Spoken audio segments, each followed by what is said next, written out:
বাংলাদেশের সর্বশেষ গুরুত্বপূর্ণ আপডেট সংবাদে আপনাকে স্বাগত। শুরুতেই সংবাদ শিরোনাম, পরে বিস্তারিত।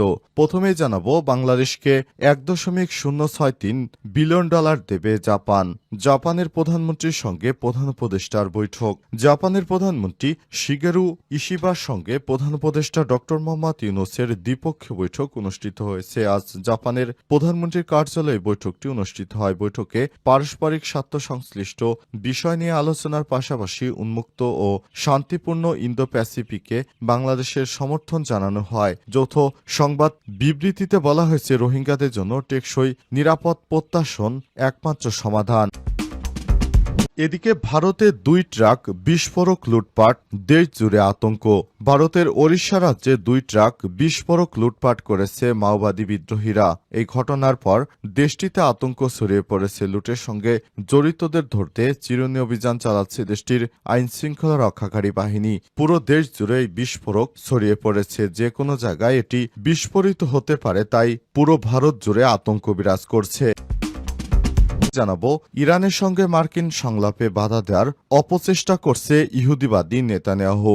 খবর দ্য নিউ ইয়র্ক টাইমসের। পরমাণু ইস্যু নিয়ে যুক্তরাষ্ট্র ইরানের মধ্যে চলমান আলোচনা বাধা দেওয়ার চেষ্টা করছে ইহুদিবাদী ইসরায়েলের প্রধানমন্ত্রী, কট্টরপন্থী পৃথিবীর নিকৃষ্ট প্রধানমন্ত্রী বেঞ্জামিন নেতানিয়াহু। যুক্তরাষ্ট্রের প্রভাবশালী দৈনিক নিউ ইয়র্ক টাইমসের বরাতে মিডল ইস্ট মনিটরে আজ এই প্রতিবেদন প্রকাশিত হয়েছে।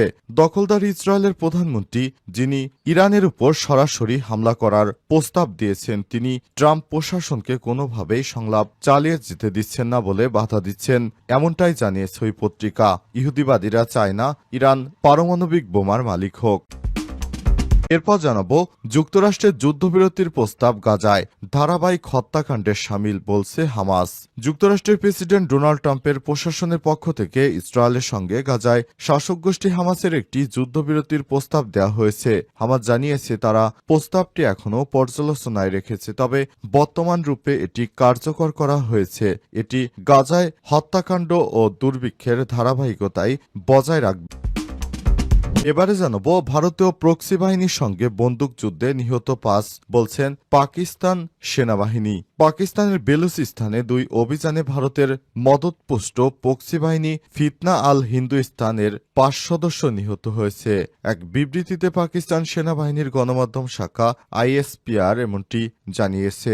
আইএসপিআর এর বরাতে সংবাদ মাধ্যম ডনের প্রতিবেদনে বলা হয়েছে, এর মধ্যে একটি অভিযান ছিল গোয়েন্দা তথ্য ভিত্তিক, যা বেলুচিস্তানের লোরালাই জেলায় পরিচালিত হয়েছে। এতে হিন্দুত্ববাদীদের 5 জন প্রক্সি সদস্য নিহত হয়েছে।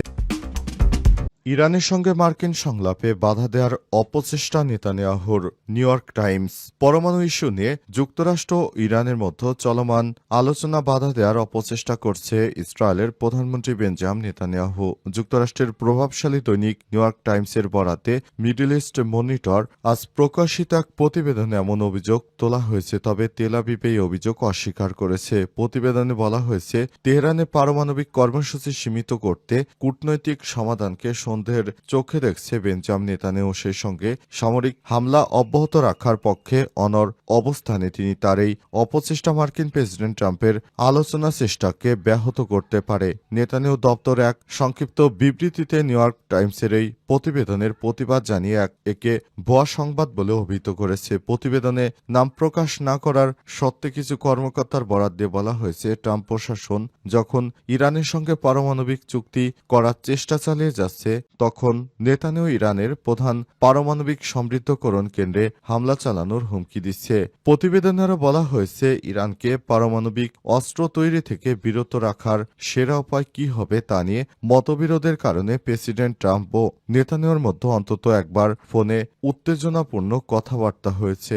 সাম্প্রতিক সময়ে যুক্তরাষ্ট্র ও ইসরায়েলের শীর্ষ কর্মকর্তাদের মধ্যে একাধিক বৈঠকও হয়েছে বলে জানিয়েছে তারা। বাংলাদেশকে $1.063 বিলিয়ন দেবে জাপান। জাপানের প্রধানমন্ত্রীর সঙ্গে প্রধান উপদেষ্টার বৈঠক। জাপানের প্রধানমন্ত্রী শিগেরু ইশিবার সঙ্গে প্রধান উপদেষ্টা ড মোহাম্মদ ইউনূসের দ্বিপক্ষীয় বৈঠক অনুষ্ঠিত হয়েছে। আজ জাপানের প্রধানমন্ত্রীর কার্যালয়ে বৈঠকটি অনুষ্ঠিত হয়। বৈঠকে পারস্পরিক স্বার্থ সংশ্লিষ্ট বিষয় নিয়ে আলোচনার পাশাপাশি উন্মুক্ত ও শান্তিপূর্ণ ইন্দো প্যাসিফিকে বাংলাদেশের সমর্থন জানানো হয়। যৌথ সংবাদ বিবৃতিতে বলা বলা হয়েছে রোহিঙ্গাদের জন্য টেকসই নিরাপদ প্রত্যাশন একমাত্র সমাধান। এর আগে জাপানের প্রধানমন্ত্রী দপ্তরে বাংলাদেশের প্রধান উপদেষ্টা অধ্যাপক ড মোহাম্মদ ইউনূস পৌঁছালে তাকে গার্ড অব অনার প্রদান করা হয়। উভয় দেশের মধ্যে চলমান সহযোগিতার সম্পর্ক আরও এগিয়ে নেওয়ার বিষয়টিও বৈঠকে গুরুত্ব পায় বলে প্রধান উপদেষ্টার প্রেস উইং সূত্র নিশ্চিত করেছে। প্রধান উপদেষ্টার প্রেস উইং থেকে বিষয়টি জানানো হয়েছে। অন্তর্বর্তীকালীন সরকার জাপানে সফরের পর থেকে তিনি একটি চমক দেখাতে শুরু করেছেন। বাংলাদেশের অন্তর্বর্তীকালীন সরকারের প্রধান উপদেষ্টা প্রফেসর ড মোহাম্মদ ইউনূস বাংলাদেশের দায়িত্ব গ্রহণ করার পর থেকে তিনি বাংলাদেশকে অনেক বেশি ভালো অবস্থানে নিয়ে গেছেন। তিনি জাপান সহ বিশ্বের বিভিন্ন দেশে গিয়ে বাংলাদেশের ভাবমূর্তিকে উজ্জ্বল করেছেন। বাংলাদেশের অন্তর্বর্তীকালীন সরকারের প্রধান উপদেষ্টা, যিনি একমাত্র লোক বাংলাদেশের 53 বছরের মধ্যে একমাত্র গ্লোবাল সেলিব্রিটি অধ্যাপক ড মোহাম্মদ ইউনূস, তার হাতেই রয়েছে বাংলাদেশ।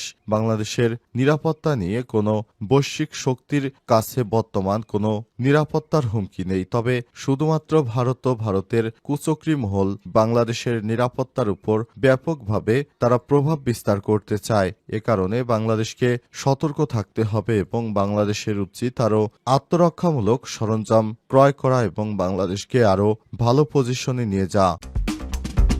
যুক্তরাষ্ট্রের যুদ্ধবিরতির প্রস্তাব গাজায় ধারাবাহিক হত্যাকাণ্ডে শামিল বলছে হামাস। যুক্তরাষ্ট্রের প্রেসিডেন্ট ডোনাল্ড ট্রাম্প প্রশাসনের পক্ষ থেকে ইসরায়েলের সঙ্গে গাজায় শাসক গোষ্ঠী হামাসের একটি যুদ্ধবিরতির প্রস্তাব দেওয়া হয়েছে। হামাস জানিয়েছে তারা প্রস্তাবটি এখনও পর্যালোচনা করছে, তবে বর্তমান রূপে এটি কার্যকর করা হয়ে এটি গাজায় হত্যাকাণ্ড ও দুর্ভিক্ষের ধারাবাহিকতাই বজায় রাখবে। হোয়াইট হাউসের প্রেস সেক্রেটারি ক্যারোলিন লেভিট আজ জানিয়েছেন ইসরায়েল প্রস্তাবটিতে সম্মতি দিয়েছে এবং ট্রাম্প প্রশাসনের মধ্যপ্রাচ্য দূত স্টিভ উইটকফ এই প্রস্তাব হামাসের বিবেচনার জন্য পাঠিয়েছে। হামাসের রাজনৈতিক ব্যুরো সদস্য বাসেম নাইম বর্তমান বার্তা সংস্থা রয়টার্সকে জানিয়েছেন এই প্রস্তাব আমাদের জনগণের কোনো দাবি পূরণ করেনি, যার মধ্যে সবচেয়ে গুরুত্বপূর্ণ হল যুদ্ধ বন্ধ করা। তিনি আরও বলেছেন, তবুও আন্দোলনের নেতৃত্ব জাতীয় দায়িত্ববোধ থেকে প্রস্তাবের জবাব নিয়ে গভীরভাবে চিন্তাভাবনা করছে। হামাসের জ্যেষ্ঠ নেতা সামি আবু জোহরি জানান, এই প্রস্তাবে ইসরায়েলের যুদ্ধ থামানোর প্রতিশ্রুতি, গাজা থেকে সেনা প্রত্যাহারের পরিকল্পনা কিংবা অবরুদ্ধ এলাকায় মানবিক সহায়তা অবাধে প্রবেশের নিশ্চয়তা কিছুই নেই। ইসরায়েলের সরকার এখনও আনুষ্ঠানিকভাবেই প্রস্তাবে সম্মতির কথা প্রকাশ করেনি। 28 মে গাজা শহরে ইসরায়েলি বিমান হামলায় নিহত আল আরাবিদ পরিবারের শিশুদের জানাজায় শোকাহত মানুষের ভিড় দেখা গেছে। হামলায় এই বেদনাদায়ক পরিণতি যুক্তরাষ্ট্রের প্রস্তাবের বাস্তবতাকে আরও জোরালোভাবে প্রশ্নের মুখে ফেলে দিয়েছে। দখলদার ইসরায়েলের প্রধানমন্ত্রী বেঞ্জামিন নেতানিয়াহুকে তিনি সর্বদাই সহায়তা করে যাচ্ছেন। প্রায় 498 বার তারা